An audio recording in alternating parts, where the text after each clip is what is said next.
ಅಂದು ಚಿತ್ರದ ನಾಯಕಿ, ಈಗ ಜನನಾಯಕಿ ಪೂಜಾ ಗಾಂಧಿ ನಮ್ಮ ಜೊತೆ ಇದ್ದಾರೆ. ಹೇಗಿದೆ ವ್ಯತ್ಯಾಸ ಎರಡರದ್ದು ಕೂಡ? ಖಂಡಿತ ವ್ಯತ್ಯಾಸ ಇದೆ. ಅದು ರಿಯಲ್ ಲೈಫ್, ಇದು ರಿಯಲ್ ಲೈಫ್. ನೋಡಿ ಅಲ್ಲಿ ನೋಡಿ, ಸ್ವಲ್ಪ ಪ್ಲಾನ್ ಮಾಡಿ. ಇಂಥ ಶೂಟಿಂಗ್ ಮಾಡಿದಾಗ ಇಂಥ ಏರಿಯಾಸ್ ನಮಗೆ ಜಾಸ್ತಿ ಸಿಗಲ್ಲ. ಓಕೆ, ಅದೇ ಇದು ರಿಯಲ್ ಲೈಫ್ ನೋಡಿದ್ರೆ ನಿಜವಾಗ್ಲೂ ತುಂಬ ಬೇಜಾರಾಗುತ್ತೆ. ಗ್ಲಾಮರ್ ಆಗಿರುತ್ತೆ. ಏನಂದರೆ ಅದು ಡ್ರೀಮ್ ವರ್ಲ್ಡ್, ಇದು ರಿಯಲ್ ವರ್ಲ್ಡ್. ನಾನು ರಾಯಚೂರಿಗೆ ಬಂದ ಮೇಲೆ ನನ್ನ ಅಂದರೆ ಈ 25 ದಿನ ನನಗೆ ಏನು ಎಕ್ಸ್ಪೀರಿಯನ್ಸ್ ಆಗಿದೆ ಅಂದರೆ ನನ್ನ ಅನುಭವ ತುಂಬಾ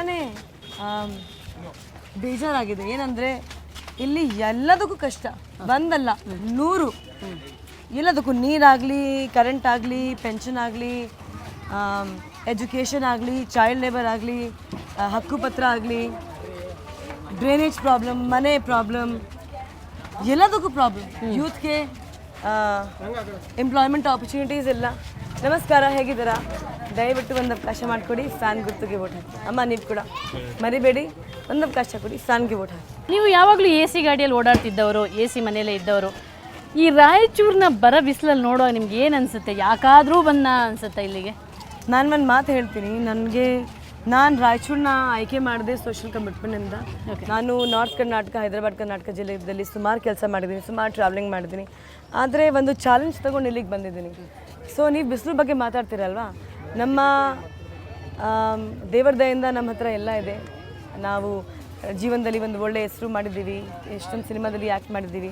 ಆದರೆ ಇಲ್ಲಿಗೆ ನಿಮಗೆ ಒಂದು ಹೇಳೋಕೆ ಇಷ್ಟಪಡ್ತೀನಿ. ನಾನು ಇಲ್ಲಿ ಜನದು ದುಃಖ ಹೆಂಗಿದೆ ಅಲ್ವಾ, ಅದು ನೋಡಿದರೆ ಫುಲ್ ಡೇ ನಡ್ಕೊಂಡು ಹೋಗ್ತಾ ಇರ್ತೀನಿ. ಫುಲ್ ಡೇ ಈ ಬಿಸಿಲು ಅಲ್ಲಿ ಏನೂ ಅನಿಸಲ್ಲ. ಯಾಕೆಂದರೆ ನಮ್ಮ ಕಾಲು ನೋವಾಗಲಿ, ಬಿಸಿಲು ಏನೂ ಮೈಂಡಲ್ಲಿ ಬರಲ್ಲ. ಜನದ ದುಃಖ ಅಷ್ಟೊಂದು ಚಿಕ್ಕ ಚಿಕ್ಕ ವಿಷಯಕ್ಕೆ ಅವ್ರು ಸಫರ್ ಮಾಡ್ತಾ ಇದ್ದಾರೆ. ಅರ್ಥ ಆಯ್ತಾ? ನೀರಿಲ್ಲ. ಸ್ವಲ್ಪ ಜನ ಹೇಳ್ತಾರೆ ನಮ್ಮ ಮನೆ ಬಿದ್ದೋಯ್ತು, ಯಾರು 5 ವರ್ಷ ಆಯಿತು ನಮ್ಮ ಮನೆ ಯಾರೂ ಹಾಕಿಲ್ಲ, ಮನೆಗೆ ಛತ್ ಯಾರೂ ಹಾಕಿಲ್ಲ. ಸ್ವಲ್ಪ ಹ್ಯಾಂಡಿಕ್ಯಾಪ್ ಸಿಗ್ತಾರೆ, ಅವ್ರಿಗೆ ಒಂದು ವೀಲ್ ಚೇರ್ ಇಲ್ಲ. ಹೆಣ್ಮಕ್ಳು ಡೇ ಟೈಮಲ್ಲಿ ಟಾಯ್ಲೆಟ್ಗೆ ಹೋಗಲ್ಲ, ಗೊತ್ತಾ ನಿಮಗೆ? ಫುಲ್ ಡೇ ವೇಟ್ ಮಾಡ್ತಾರೆ, ಸಾಯಂಕಾಲ ನೈಟಲ್ಲಿ ಹೋಗ್ತಾರೆ. ಅಂದರೆ ನೀವು ಒಂದು ವುಮೆನ್ ಆಗಿದ್ದೀರ, ನಾನು ಒಂದು ಹುಡುಗಿ. ಅಂದರೆ ಥಿಂಕ್ ಮಾಡಿ ನಮ್ಮ ಕಷ್ಟ ಎಷ್ಟಿರುತ್ತೆ. ಆದರೆ ಹೆಣ್ಮಕ್ಳಿಗೆ ಟಾಯ್ಲೆಟ್ಸ್ ಎಲ್ಲ ಬದಲಾವಣೆ ಬೇಕು ಈಗ ರಾಯಚೂರು ಸಿಟಿಯಲ್ಲಿ. ಈಗ ಗೆಲುವು ಬಂದರೆ ನೀವು ಇಲ್ಲೇ ಇರಬೇಕು, ಇಲ್ಲೇ ಶಾಸಕರಾಗಿರ್ಬೇಕು. ಗೆಲ್ತೀನಿ ಸೋಲ್ತೀನಿ ಅದು ಏನೂ ವಿಷಯ ಗೊತ್ತಿಲ್ಲ. ನಾನು ರಾಯಚೂರು ಬಿಟ್ಟು ಹೋಗಲ್ಲ.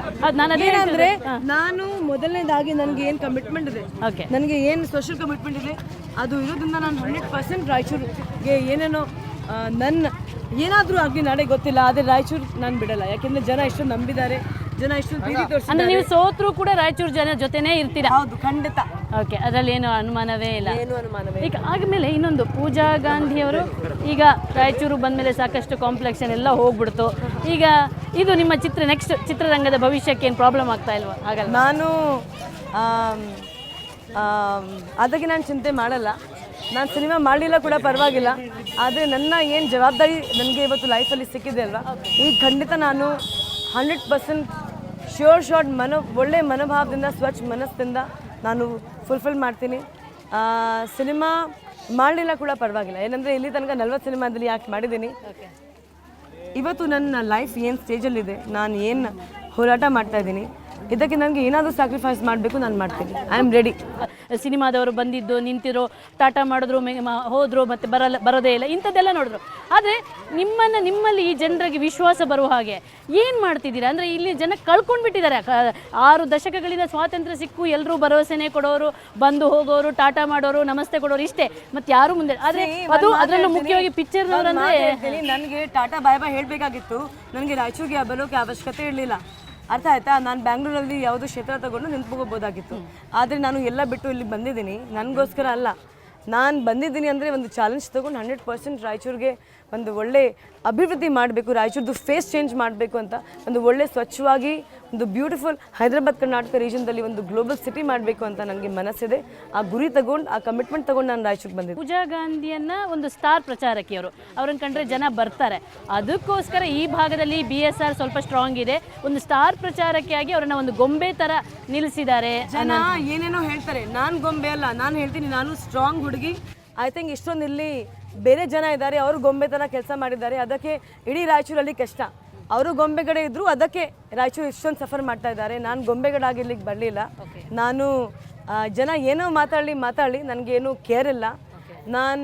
ನನಗೆ ಏನು ಮಾಡಬೇಕು ನಾನು ಅದ್ರ ಮೇಲೆ ಯೋಚನೆ ಮಾಡೋಕೆ, ಅದ್ರ ಮೇಲೆ ವಿಚಾರ ಮಾಡೋಕೆ ಇಷ್ಟಪಡ್ತೀನಿ. ಪೂಜಾ ಅವರ ಹೆಸರು ಮುಂದೆ ಗಾಂಧಿ ಅಂತ ಒಂದು ಇದೆ, ಅದು ನಿಮ್ಗೇನಾದರೂ ಅನುಕೂಲ ಆಗ್ತಿದೆಯಾ? ಪೂಜಾ ಅವರ ಹೆಸರು ಮುಂದೆ ಒಂದು ಗಾಂಧಿ ಅಂತ ಇದೆ, ಅದೇನಾದರೂ ಎಲ್ಲ ಒಂದು ಕಡೆ ಅನುಕೂಲ ಆಗ್ತಾ ಇದೆಯಾ ಈಗ? Mahatma Gandhi father of the nation. Okay, ಅವರು ಫಾದರ್ ಆಫ್ ದ ನೇಷನ್ ಅಂದರೆ ನಾವು ಎಲ್ಲರೂ ಅವ್ರದ್ದು ಮೊಮ್ಮಗಳು ಆಗಿರ್ತೀವಿ. ಕರೆಕ್ಟ್ ತಾನೆ? ಕರೆಕ್ಟ್ ಅಲ್ವಾ? ಸೊ ನಾನು ಸ್ವಲ್ಪ ಏನಂದರೆ ನನಗೆ ಗಾಂಧಿ ಸರಣಿ ಮೇಲೆ ಅದು ನನ್ನ ಸೌಭಾಗ್ಯ ಅಷ್ಟೇ. ಸೊ ಪೂಜಾ ಗಾಂಧಿಯವರಿಗೆ ದೃಢ ವಿಶ್ವಾಸ ಇದೆಯಾ ವಿನ್ನಿಂಗ್? ದೃಢ ವಿಶ್ವಾಸ ಹೌದು ಇದೆ. ಹೌದು ಇದೆ, ವಿನ್ನಿಂಗ್ ಆಗೇ ಆಗ್ತೀರಾ? ಎಲ್ಲೂ ಒಂಥರ ಒಂದು ಮಾತು ಹೇಳ್ತೀನಿ, ನಾನು ಇಲ್ಲಿ ತನಕ ರೀಚ್ ಆಗಿದ್ದೀನಿ. ಜನ ನನಗೆ ಇಷ್ಟೊಂದು ಪ್ರೀತಿ ತೋರಿಸಿದ್ದಾರೆ, ನನಗೆ ವಿಶ್ವಾಸ ತೋರಿಸ್ತಾ ಇದ್ದಾರೆ. ಅದೇ ನನ್ನ ವಿನ್ನಿಂಗ್ ಸಿಚುವೇಶನ್.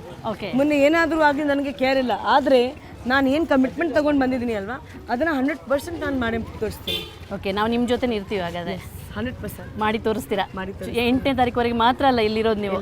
ಅದಾದಮೇಲೆ ಕೂಡ ಇರ್ತೀನಿ, ನೀವು ನೋಡಿ. ಪೂಜಾ ಗಾಂಧಿಯವರು ಬರೀ ಚುನಾವಣೆಗಾಗಿ ರಾಯಚೂರಿಗೆ ಬಂದಿಲ್ಲ, ಇಲ್ಲಿನ ಬಿಸಿಲನ್ನು ಸಹಿಸ್ತಿಲ್ಲ. ಇವರು ಮುಂದೆ ಕೂಡ ಇಲ್ಲಿನ ಬರ, ಬಿಸಿಲು, ನೋವು, ಬೇಗೆಗೆ ಈ ಜನರ ಜೊತೆ ಇರ್ತೀವಿ ಅಂತ ಈಗ ಹೇಳ್ತಿದ್ದಾರೆ. ನಾನು ರಾಯಚೂರು ಜನಗೆ ಅವ್ರಿಗೆ ಅವೇರ್ನೆಸ್ ಕೊಡಬೇಕು. ಏನಂದರೆ ಜನಗೆ ಗೊತ್ತಾಗಬೇಕು ಅವ್ರ ಹಕ್ಕ ಅವ್ರಿಗೆ ಯಾಕೆ ಸಿಗಲಿಲ್ಲ. ಇನ್ನು ಮುಂದೆ ಬರೀ 8ನೇ ತಾರೀಕುವರೆಗೆ ಮಾತ್ರ ಮತದಾರರ ಜೊತೆ ಇರೋದಿಲ್ಲ, ರಾಯಚೂರಿನ ಮತದಾರರವರೆಗೆ ಅವರ ಹಕ್ಕು ಸಿಗುವವರೆಗೆ ಹೋರಾಡ್ತಾರೆ ಅಂತ ಹೇಳ್ತಿದ್ದಾರೆ. ನೋಡೋಣ ಯಾವ ರೀತಿ ಇವರಿಗೆ ಮತದಾರ ಆಶೀರ್ವಾದ ಮಾಡ್ತಾನೆ, ಮುಂದೆ ಇವರು ಈ ಮತದಾರನ ಜೊತೆ ಯಾವ ರೀತಿ ಇರ್ತಾರೆ ಅನ್ನೋದನ್ನು. ಇವರ ಕ್ಯಾಂಪೇನನ್ನು ಮತ್ತೆ ಮುಂದುವರಿಸೋಣ, ಇವರ ಮತಬೇಟೆ ಜೊತೆ ಇರೋಣ. ಅದರಿಂದ ಮುಂಚೆ ಚಿಕ್ಕ ಬ್ರೇಕ್ ತಗೊಳ್ಳೋಣ.